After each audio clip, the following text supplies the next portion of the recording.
Il est 8h du matin. Avant d'aller au travail, vous faites un détour par le distributeur pour retirer un peu d'argent. Mais pour la première fois de votre vie, le distributeur refuse de vous servir.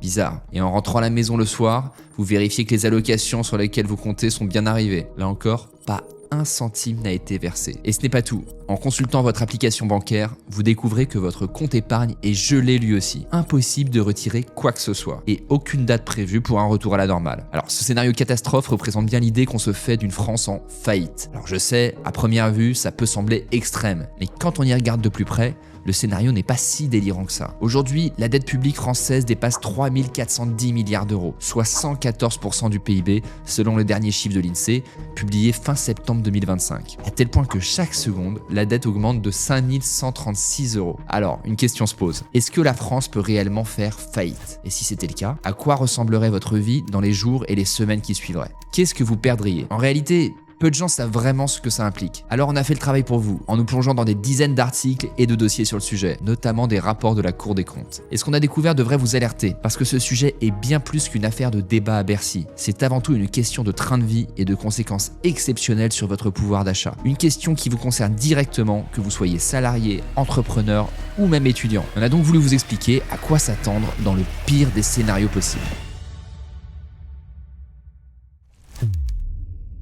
Quand on parle de faillite pour un pays comme la France, il y a un piège dans lequel beaucoup tombent. Croire qu'il s'agit d'une véritable faillite, comme celle d'une entreprise. Alors dans le cas d'une entreprise, la faillite arrive lorsqu'elle n'a plus assez d'argent pour payer ses dettes et ses factures. On dit alors qu'elle est en cessation de paiement, puisque son argent disponible ne suffit plus à recouvrir ce qu'elle doit. Si la situation ne s'arrange pas rapidement, le tribunal de commerce a alors deux options. Sauver l'entreprise par un redressement judiciaire, ou la liquider en vendant ses actifs pour honorer les dettes. Mais dans le cas d'un État, ça n'a rien à voir. Dans le langage économique, une faillite d'État ne veut pas dire que tout s'arrête du jour au lendemain. Elle signifie plutôt que l'État n'est plus en mesure de rembourser ses dettes. Et pour un pays comme la France, cela pose un gros problème, puisque notre fonctionnement repose justement sur la dette. Comme tout pays, la France a besoin d'un budget pour fonctionner. Un budget qui permet d'assurer des dépenses comme la défense, à hauteur de 11% du budget en 2025, ou l'enseignement scolaire, qui est à peu près aussi à 11%, ou encore les avances aux collectivités territoriales. Alors par exemple, en 2025, on a entre 160 et 200 milliards d'euros de déficit, a priori de prévu, et ce déficit, justement, il va aller s'ajouter à la dette française et continuer de l'augmenter indéfiniment. Mais le problème, c'est que la dette n'est pas gratuite. Quand un pays emprunte sur les marchés financiers, il s'engage à rembourser d'une part le montant emprunté, mais aussi les intérêts qui sont censés rémunérer les prêteurs pour le risque et le temps de mobilisation des capitaux. Et ces intérêts versés par l'État chaque année, c'est ce qu'on appelle le service de la dette. Et ces intérêts, ils sont plus conséquents qu'on le pense, car sur une dette publique totale de 3 436 milliards d'euros à l'heure où je vous parle, le service de la dette est déjà de 55 milliards d'euros sur l'année en cours. Mais ce montant pourrait très rapidement augmenter. Il faut bien voir que ces intérêts, ils ont été construits avec des taux très faibles lorsqu'on a emprunté il y a quelques années. Malheureusement, les taux ont bien augmenté depuis, et petit à petit, le taux apparent de notre dette, c'est-à-dire une fois qu'on réactualise notre dette en fonction du temps, il va augmenter, il va suivre cette augmentation des taux. Et à partir de là, forcément, notre service de la dette va lui aussi augmenter. Donc on va passer de 55 milliards à potentiellement 65 milliards, et ça devrait augmenter assez fortement dans les prochaines années, jusqu'à devenir plus important que nos dépenses de la défense ou de l'éducation, ce qui est en termes de symbolique une image catastrophique. Mais ce que vous ne savez pas, c'est que la France a toujours eu des problèmes avec sa dette tout au long de son histoire. En fait, la France a déjà été plusieurs fois en défaut de paiement par le passé. 8 fois même si on se focalise uniquement sur la fin du XVIe siècle jusqu'à la fin du XVIIIe siècle. 230 années plus tard, la même situation d'endettement menace de se reproduire. Mais il y a une différence. Contrairement à l'Ancien Régime, nous ne sommes plus souverains monétairement. Ce ne sont plus les rois français qui ont le contrôle sur la monnaie ou les révolutionnaires, mais la Banque Centrale Européenne. Et comme vous allez le voir, ça change tout. 1797, c'est la date à laquelle la France s'est retrouvée en défaut de paiement pour la dernière fois. Alors, défaut de paiement qui a été réglé en annulant les 2/3 de la dette, ce qui a fini par ruiner les créanciers, pour la plupart français. Sauf que plus de 200 ans sont passés depuis. La dette française est aujourd'hui détenue à 45% seulement par des citoyens. Et de l'eau a coulé sous les ponts. Du dollar devenu la première monnaie mondiale, en passant par la création de l'euro, l'interdépendance des États ou encore la concentration du système bancaire qui a failli nous faire plonger en 2008, le monde n'a plus rien à voir avec ce qu'il était. On l'a vu, la France, comme tous les États modernes aujourd'hui, fonctionne en grande partie grâce au crédit. Car chaque année, le budget de l'État est structurellement en déficit. Alors que fait le gouvernement ? Il emprunte des centaines de milliards d'euros. Sur les marchés financiers déjà, auprès d'investisseurs à travers ce qu'on appelle des obligations, auprès des banques et de fonds souverains, et parfois même d'autres États. Argent qui sert aujourd'hui à financer les fondamentaux de la vie du pays, à savoir par exemple les salaires de la fonction publique avec près de 6 millions de postes en 2025, les prestations sociales ou encore les investissements publics dans les infrastructures.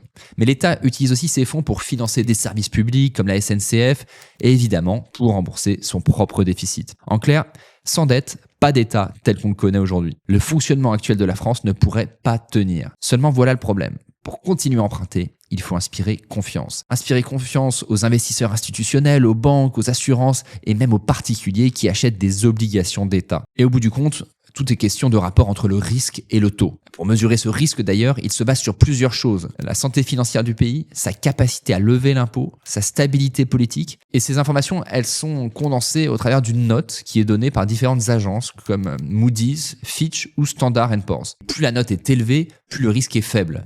Donc à l'heure actuelle, c'est la Norvège ou le Danemark qui sont en tête. Plus la dette d'un pays augmente, a priori, plus sa note est susceptible de baisser, parce qu'a priori, plus l'état de ses finances publiques est dégradé. C'est pas toujours le cas, mais on peut voir parfois une corrélation entre les deux. Et le problème, c'est que plus la note de la France baisse, moins les créanciers ont confiance. Et donc, plus ils vont exiger des taux d'intérêt élevés pour prêter de l'argent, en contrepartie du risque pris. Alors, au cours des dernières semaines, la note de la France a été revue à la baisse par deux agences. D'abord par Fitch, puis par Standard & Poor's, qui ont rabaissé la note de la dette française de A- à A+. Or, plus l'état des finances publiques se dégrade, plus la note diminue. Et plus la note diminue, plus les taux d'intérêt montent. Ce qui crée un cercle vicieux, puisque plus les taux d'intérêt montent, plus on va devoir payer d'intérêt et forcément plus les finances publiques vont continuer de se dégrader. Alors le résultat, la France doit emprunter à nouveau pour honorer ses dettes. Et donc ce dit cercle vicieux, c'est ce qu'on appelle la trappe de la dette. Et les chiffres parlent d'eux-mêmes. En 2023, le montant versé chaque année par l'État pour rembourser les intérêts de la dette était d'environ 48 milliards d'euros. En 2025, soit 2 ans plus tard, il est déjà de 66 milliards selon la Cour des comptes. Et toujours selon la Cour des comptes, il pourrait dépasser les 100 milliards d'euros courant 2029, alors que le taux apparent de notre dette dont je vous parlais tout à l'heure devrait vite grimper. Autrement dit, les intérêts devraient doubler en moins de 7 ans, amenant l'État à payer plus pour rembourser sa dette que pour instruire ses propres enfants et assurer la justice au sein du pays. Alors, par exemple, si vous êtes parent, qu'est-ce que vous en pensez? Est-ce que cette situation vous inquiète ou vous avez tendance à vous dire que la qualité de l'éducation sera maintenue malgré tout? Alors dites tout ce que vous en pensez en commentaire. Forcément, à un moment donné, ça risque de casser. Les marchés pourraient ne plus vouloir prêter ou le faire dans des conditions intenables, ce qui mènerait l'État dans une situation critique. Plus assez de recettes pour financer la vie du pays, plus aucune possibilité d'emprunter, tout en devant trouver un moyen de faire tourner le pays. Au bout d'un moment, il ne reste que 3 options que tout gouvernement déteste. Alors la première, c'est éventuellement annuler la dette par le rachat d'obligations de la Banque centrale. Alors ce n'est pas vraiment un scénario qui est réellement sur la table, mais il y a des économistes qui le proposent. Les autres possibilités sont soit de réduire brutalement les dépenses, soit d'augmenter massivement les impôts. Alors dans l'urgence, le gouvernement n'a plus le luxe de choisir. Il finit donc par appliquer ces 2 dernières mesures, les mesures les plus simples, en même temps. On est en Grèce, au début des années 2010. Après une croissance énorme au début des années 2000 suite à son intégration dans l'euro, le public découvre la triste réalité du pays. Ses finances publiques sont dans un état catastrophique. La dette dépasse déjà les 125% du PIB. Et sans surprise, le gouvernement est contraint de couper des milliards d'euros de dépenses publiques. Cela commence par la fermeture d'écoles publiques, quelques dizaines au début, jusqu'à atteindre 1200 fermetures en à peine 3 ans. Dans le même temps, plus de 200 000 fonctionnaires sont virés en l'espace de quelques mois seulement, faute de budget. Il y a ensuite l'hôpital public qui voit son budget diminuer de 40%. L'État doit aussi couper ses dépenses en investissement dans ses projets de travaux, d'infrastructures. C'est ainsi que les collectivités locales, qui ont un budget du coup très réduit, ne parviennent plus à entretenir les routes, les écoles ou encore les hôpitaux. Conséquence directe pour les entreprises, les petites TPE et PME locales, qui dépendaient directement de certaines commandes publiques, menacent de faire faillite. Et qui dit chute des TPE-PME dit licenciement et bien sûr chômage. Et ainsi des millions de personnes perdent leur emploi. Elles sont alors obligées de dépendre des aides de l'État ou de se reconvertir totalement. Le problème, c'est qu'elles oublient parfois que le chômage n'est jamais totalement acquis. Si on reprend l'exemple de la Grèce, le montant des allocations chômage a baissé de 20% entre 2009 et 2012. Et la durée maximale d'indemnisation a été réduite, poussant des millions de personnes sous le seuil de pauvreté qui finiront laissées pour compte après 1 an. Du côté de la France, la situation pourrait être encore pire, étant donné que les aides sociales représentent le premier poste de dépense du gouvernement. on pourrait s'attendre à de grosses coupures en la matière. Les Français qui dépendent des aides de l'État, que ce soit pour le chômage ou les allocations au logement, verraient alors leur pouvoir d'achat plonger. Ils pourraient aussi être contraints d'attendre plusieurs semaines, voire plusieurs mois, pour recevoir les aides qu'ils recevaient en quelques jours avant. En parallèle, les services de France Travail seront pris d'assaut par des millions de demandeurs d'emploi, laissant des centaines de milliers, voire des millions de Français dans le flou total, faute d'offres d'emploi suffisantes. Alors, pire encore, même les employés du secteur privé risqueraient de travailler plusieurs mois sans recevoir un seul salaire. C'est exactement ce qui s'est passé en Grèce, car les entreprises n'avaient justement plus assez de commandes et de trésorerie pour payer tout le monde dans les temps. Dans le même temps, voyant la situation économique se dégrader, les investisseurs commenceront à retirer massivement leur argent des marchés français. C'est ce qu'on appelle la fuite des capitaux. Et dans les situations pareilles, des millions d'investisseurs particuliers et institutionnels déplacent leur argent hors du pays, ce qui a plusieurs effets pernicieux. Dans un premier temps, le CAC 40 et les grandes entreprises françaises verraient une grande partie de leur valeur s'envoler. Et le vrai problème, c'est que si les capitaux fuient la France et finissent même par fuir l'Europe, eh bien ça pourrait avoir des impacts sur notre monnaie. En délaissant l'euro pour d'autres devises, cela aurait pour effet direct de diminuer sa valeur et donc d'augmenter l'inflation. Résultat, le coût des importations exploserait et le prix des biens de consommation aussi, pesant un peu plus sur notre pouvoir d'achat. Conséquence directe, les taux d'intérêt augmenteraient encore un peu plus. Les banques françaises, quant à elles, seraient en difficulté à cause des retraites des dépôts et la fuite des liquidités et devrait réduire drastiquement l'accès au crédit, ce qui aurait un impact d'abord sur les particuliers et les ménages qui seraient en première ligne. Et là, la situation risque de dégénérer rapidement. Au cours de l'année 2015, la Grèce a été contrainte de fermer ses banques durant une semaine entière et même de plafonner les retraits de liquide à ses clients à hauteur de 60 € par jour. Tout ça dans le but d'éviter la faillite du système bancaire qui n'aurait fait qu'empirer la situation. En prime, l'État français pourrait tout à fait geler vos fonds bancaires, de façon temporaire et très encadrée bien sûr, mais il le pourrait. Vous regarderiez alors vos avoirs bloqués, avec un peu de liquide en poche tout en voyant le prix des achats du quotidien exploser. Oui, parce que comme on l'a vu il y a quelques instants, l'inflation peut faire des ravages dans un pays en défaut de paiement. Nous sommes heureusement protégés par le parapluie de la zone euro, bien qui nous anesthésie aussi un petit peu en nous laissant nous enfoncer sur le plan budgétaire sans douleur. En théorie, les autres pays de la zone euro devraient pouvoir empêcher la monnaie de s'effondrer. Mais on peut quand même imaginer qu'un défaut de paiement de la France, qui est la deuxième économie de la zone après l'Allemagne, pourrait amorcer une réaction en chaîne, ce qui finirait par entraîner le reste des autres membres dans sa chute. Dans le cas où la France verrait la valeur de l'euro s'effondrer et son accès au marché coupé, l'inflation pourrait dépasser les 2 chiffres, comme ça a été le cas en Argentine par exemple. À cause d'une forte dévaluation de sa monnaie, les habitants du pays se sont retrouvés, au cours des années 2020, à payer leurs aliments 2 à 3 fois plus cher qu'en temps normal. Une baguette coûtant 1500 pesos pouvait monter jusqu'à 3000 voire 4000 pesos. Sans oublier les ruptures de stock de plus en plus courantes sur les produits laitiers ou autres biens de première nécessité.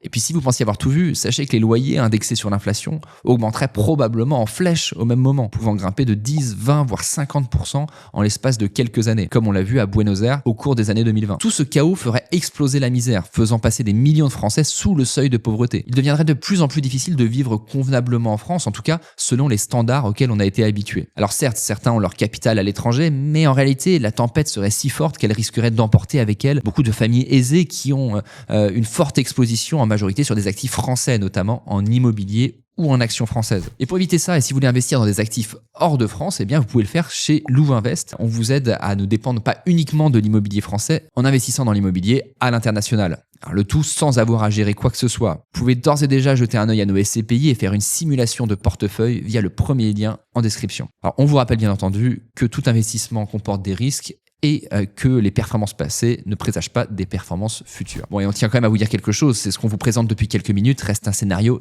catastrophe. Tout cela reste donc au stade d'hypothèse. Cependant, une question reste en suspens. Est-ce qu'il est possible d'éviter ça? Alors oui, mais peut-être pas comme vous l'imaginez.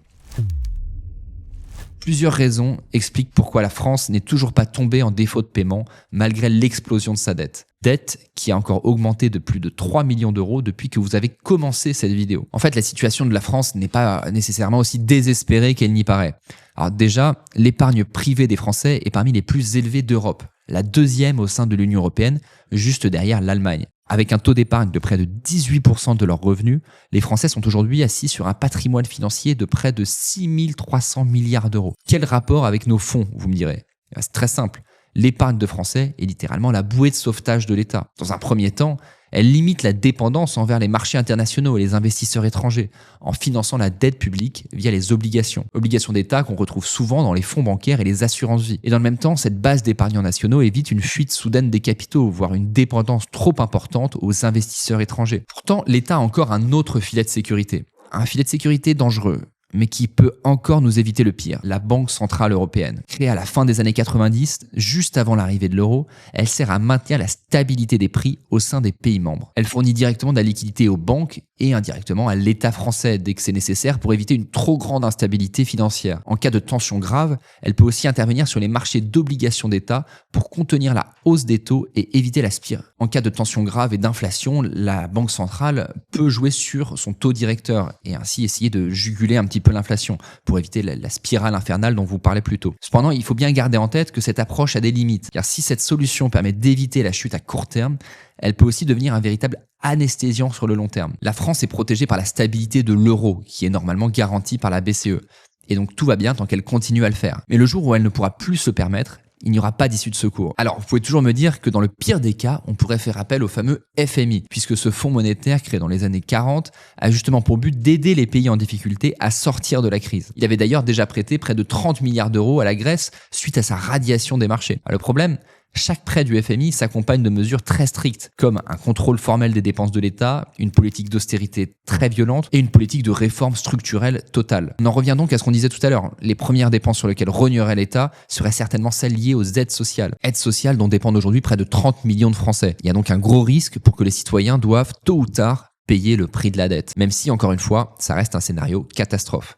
Et que dans les faits, la situation serait peut-être différente, mais restons optimistes. En 1945, par exemple, à la sortie de la guerre, la dette publique française était de 160% du PIB. Elle est retombée à 15% seulement 30 ans plus tard, après les 30 Glorieuses, qui était une période de renaissance économique soutenue par une croissance forte et une inflation maîtrisée pendant plusieurs décennies. Le vrai problème aujourd'hui, c'est qu'avec à peine 0,9% de croissance prévue pour 2025, nous sommes bien loin des 5% annuels connus à l'après-guerre. Bon, après tout ce qu'on vient de se dire, si le sujet de la dette vous intéresse et que vous voulez en savoir plus, on a justement fait une vidéo un peu plus détaillée sur toutes les problématiques relatives à la dette. Vous trouverez ça en description. En tout cas, c'est terminé pour cette vidéo. Si vous êtes intéressé par les produits Louvainvest, n'hésitez pas à aller voir le lien en description. Et si vous avez des réactions, n'hésitez pas à nous dire ce que vous avez pensé de cette vidéo en commentaire.